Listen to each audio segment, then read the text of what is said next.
जी हाँ दोस्तों, गजब हो गया। पहली बार बीजेपी सांसदों ने ही कर डाली शाह के इस्तीफे की मांग। सड़क पर बवाल, मगर गोदी मीडिया ने इस खबर को क्यों गायब कर दिया? बहुत स्वागत है आप सभी का। आप देख रहे हैं द राजनीति का विशेष सेगमेंट खबर और विश्लेषण। मैं हूं जब्बार खान। तो क्या वाकई अब देश के गृह मंत्री अमित शाह चौतरफा ऐसे घिरे हैं कि पार्टी में भी उनका विरोध हो रहा है? क्या वाकई अमित शाह के साथ में कुछ ऐसा होने जा रहा है जिसकी वजह से पार्टी के लोग अमित शाह के खिलाफ बोलना शुरू कर रहे हैं? आखिर लद्दाख में जो कुछ हुआ, उत्तराखंड में जो कुछ हुआ, या फिर कर्नाटका में जो कुछ हो रहा, युवाओं के जरिए उनकी आवाज जो बुलंद हो रही है, और जिस तरीके से जिस अंदाज में देश की सुरक्षा पहलगाम में उसको कैसे तार-तार किया गया हमारे 22 मासूमों के हत्याओं के साथ में, क्या अब अमित शाह उस अंदाज में उस तौर पर आगे के कार्यकाल को पूरा नहीं कर पाएंगे? विस्तार से आपको दोस्तों सब कुछ बताते हैं, और यह भी आपको बताते हैं कि लद्दाख में जो कुछ हुआ उसमें सोनम वांगचुक, जिनके खिलाफ में अब सरकार पड़ चुकी है, क्या उन्हें जेल भेजना चाहती है? क्या शाह जब फेल हुए तो सोनम वांगचुक के खिलाफ में सीबीआई को लगा करके, या फिर अब उनके एनजीओ को निशाने पर लेकर के सोनम वांगचुक को गलत साबित करके खुद को सही साबित करने की कोशिश करें? विस्तार से आपको सब कुछ बताते हैं दोस्तों, क्योंकि सरकार अब लद्दाख में आंदोलन का चेहरा रहे सोनम वांगचुक के पीछे पड़ चुकी है, और दरअसल अपने आका के आदेश पर अब आका की एजेंसियां भी एक्टिव हो चुकी हैं। मतलब सीबीआई ने लद्दाख में लंबे समय से मोदी शाह को उनका वादा याद दिलाकर आंदोलन करने वाले सोशल एक्टिविस्ट सोनम वांगचुक और उनकी संस्था के खिलाफ एफसीआरए उल्लंघन का मामला बना दिया, जांच शुरू कर दी। मतलब खत्म कर दो सोनम वांगचुक की हिम्मत को, और फिर बना डालो केस, डाल दो जेल में, तोड़ दो उनके जज्बे को, एक नजीर बना दो दूसरों के लिए कि अगर हमारी सरकार के खिलाफ, हमारे के खिलाफ आंदोलन करोगे, सड़कों पर उतरोगे तो यही अंजाम होगा।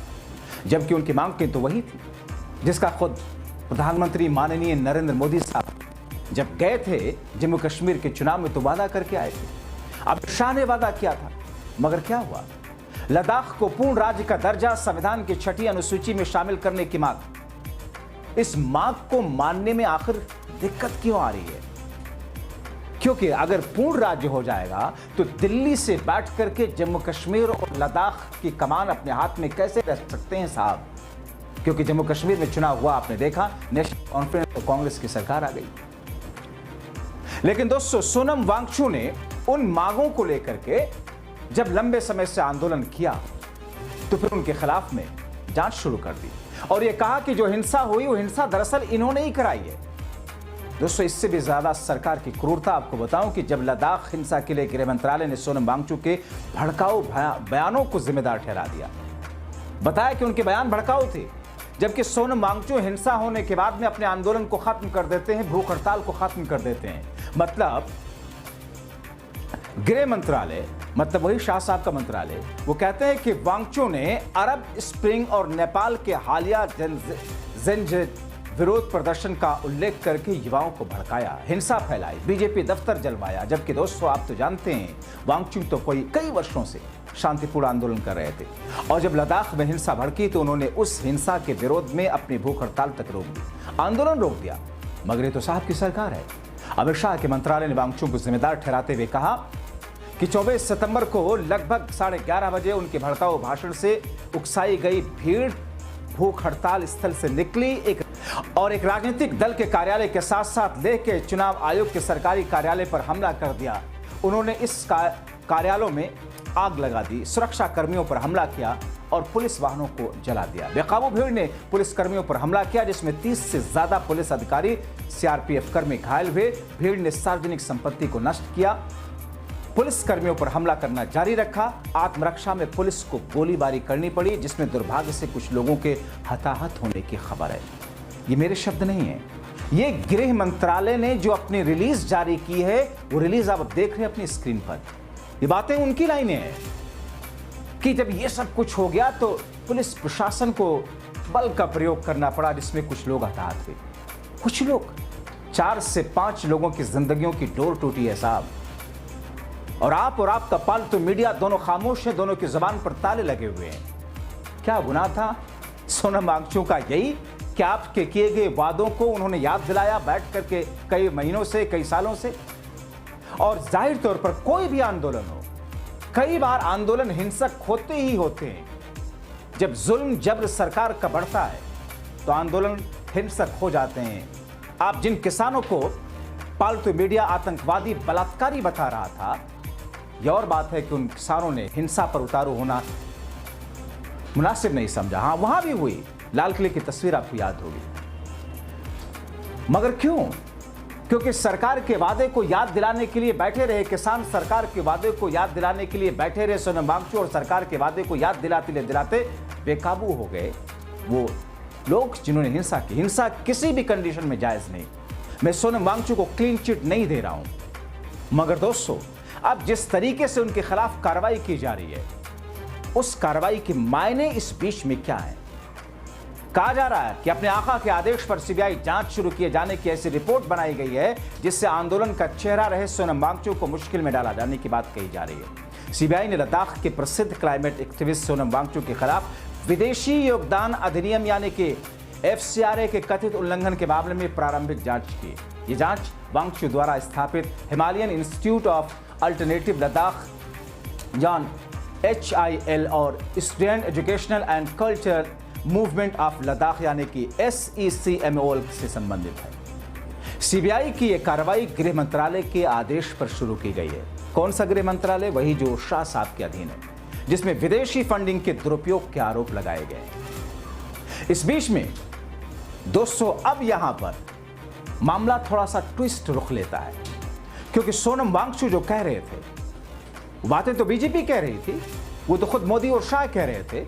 और अगर कुछ लोगों ने हिंसा की तो उस हिंसा में उन लोगों को गिरफ्तार करने के बजाय सोनम वांगचुक को जेल में डालने की प्लानिंग। बीजेपी से मांग उठने लगी कि साहब शाह के बस की बात नहीं है। देश की सुरक्षा, आंतरिक सुरक्षा, पहलगाम से लेकर के कई सारे मामलों का जिक्र किया गया। बीजेपी के नेता हैं डॉक्टर सुब्रमण्यम स्वामी, उन्होंने कहा कि शाह का इस्तीफा मांग लिया। सोचिए, खुद बीजेपी में शामिल लोग उन पर आरोप लगाने लगे। स्वामी ने ट्वीट करके लिखा, आपके सामने स्क्रीन पर उनका ट्वीट, कि अमित शाह को इस्तीफा दे देना चाहिए क्योंकि वो लद्दाख में शांति बनाए रखने में नाकाम रहे अगर उनमें कर्तव्य निभाने की क्षमता नहीं थी। उधर अंतर्राष्ट्रीय यूट्यूबर राठी ने ट्वीट कर लिखा, 6 साल से ज्यादा वर्षों से चल रहे अहिंसक शांतिपूर्ण विरोधी प्रदर्शनों को नजरअंदाज करें। जैसे ही कुछ प्रदर्शनकारी हिंसक हो जाते हैं, उन्हें CIA द्वारा वित्त पोषित, चीन द्वारा वित्त पोषित बता दें, पूरे आंदोलन को बदनाम करें और असली मांगों को ध्यान उनसे हटका दें। यही असली तो टूल किट है। उधर सुप्रीम कोर्ट के वरिष्ठ वकील ने मोदी शाह की आलोचना करते हुए जो लिखा वो इस वक्त चर्चा का विषय बना हुआ है। वो लिखते हैं, सोनम वांगचुक लद्दाख के एक उत्कृष्ट शिक्षक और गांधीवादी कार्यकर्ता हैं जो लद्दाख के लिए 6ठी अनुसूची के अधिकारों को सुरक्षित करने के लिए कई वर्षों से शांतिपूर्ण आंदोलन और उपवास कर रहे हैं। कल कुछ युवाओं का धैर्य जवाब दे गया और वो हिंसक हो गए। सोनम ने तुरंत हिंसा की निंदा की और कहा कि इससे आंदोलन पिछड़ जाएगा। फिर भी लद्दाख से बार बार किए गए वादे तोड़ने वाली मोदी सरकार हिंसा के लिए सोनम को दोषी ठहरा रही है। दोस्तों, पूरे देश में दोनों साहब की आलोचना, मगर साहब लोगों का तरीका ही कुछ ऐसा है। मैं सोनम वांगचुक को क्लीन चिट नहीं दे रहा, मगर सरकार के रवैये पर सवाल तो बनता है। और इसी बीच मोदी और शाह कुनबे के लोग सोनम वांगचुक के बांग्लादेश के यूनिस के साथ फोटो वायरल करने लगे। उनकी फरवरी महीने की पाकिस्तान विजिट का मुद्दा बनाने लगे, जबकि दोस्तों फोटो तो बांग्लादेश की यूनिस के साथ मोदी साहब की भी है। और सोनम वांगचुक पाकिस्तान के अपने विजिट तक में मोदी साहब की तारीफ के पुल बांधते हुए दिखे गए थे। आकर मैंने प्रधानमंत्री मोदी के पहल को क्यों सराहा, क्यों तारीफ की? तारीफ के काबिल है, क्योंकि दुनिया के जो नेता हैं वो पर्यावरण और क्लाइमेट चेंज को कहीं तो वो मुंह फेर रहे हैं तो कहीं वो कह रहे हैं ऐसा कुछ है नहीं। उस समय अगर एक प्रधानमंत्री बहुत से पहल लेते हैं और एक पहल जो कि लाइफस्टाइल चेंज के बारे में हो, mission lifestyles for the environment, तो उसकी तो तारीफ कहीं भी होनी चाहिए। तो इसलिए मुझे कोई हैरानी की बात नहीं लगती है, बल्कि हमको सब मिलकर जो कुछ अच्छा करे उसकी तारीफ, और चाहे कोई भी देश हो बिना ये सरहदों के, सीमाओं के, जाकर काम करना चाहिए, कोशिशें जारी।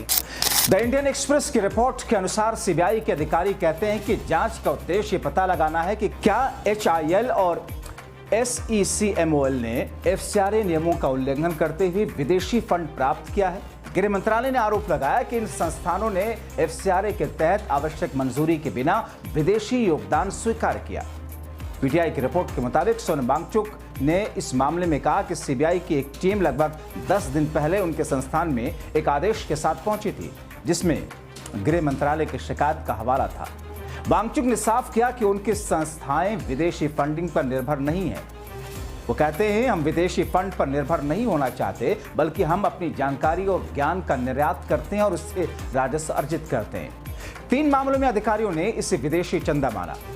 आरोप लगाया कि सीबीआई ने 2022 से 2024 तक की फंडिंग से संबंधित दस्तावेजों के अलावा 2020-21 के खातों अन्य स्कूलों के दस्तावेज भी मांगे, जो शिकायत के दायरे के बाहर है। सोनम वांगचुक एक प्रसिद्ध क्लाइमेट एक्टिविस्ट हैं दोस्तों, शिक्षाविद हैं, जिन्हें 2018 में रेमन मैग्सेसे पुरस्कार से सम्मानित किया जा चुका है। उनके द्वारा स्थापित SECMOL स्कूल लद्दाख छात्रों को मुफ्त शिक्षा देता है। HIL में छात्रों ने उनके प्रोजेक्ट्स के लिए वजीफे उनको दिया जाता है। वांगचुक ने जलवायु परिवर्तन से निपटने के लिए आइस स्टॉप तकनीक विकसित की, जो सदियों में पानी को संग्रहित करने का एक अभिनव तरीका है। उनकी प्रेरणा से बॉलीवुड फिल्म 3 इडियट्स में आमिर खान का किरदार फुनसुक वांगडू बनाया गया। वांगचुक ने आरोप लगाया कि उनके खिलाफ कई अन्य कार्रवाइयां भी की जा रही हैं, जिनमें कर समन और जमीन के पट्टे से संबंधित मामले भी हैं। अब दोस्तों, ऐसे में सीबीआई की जांच ने सोनम वांगचुक को सुर्खियों में ला दिया। एक तरफ जहां वो अपनी संस्थाओं को माध्यम से शिक्षा और पर्यावरण संरक्षण के क्षेत्र में महत्वपूर्ण योगदान दे रहे हैं, वहीं दूसरी ओर उनकी सरकारी जांच और हिंसक प्रदर्शनों के कारण चुनौतियों का सामना उनको करना पड़ रहा है। अब ऐसी स्थिति में बीजेपी के लोग ये कह रहे हैं, अंदर से एक असंतुष्टि है कि देश के अंदर एक अलग किस्म का तूफान है। लद्दाख में है, उत्तराखंड में है, कर्नाटका में है, बिहार में है, बंगाल में है, उत्तर प्रदेश में है। तो शाह क्या कर रहे हैं? इस्तीफा क्यों नहीं दे देते? आपकी राय क्या है? अपनी राय कमेंट बॉक्स में जरूर लिखें। अभी के लिए इतना ही, बहुत शुक्रिया।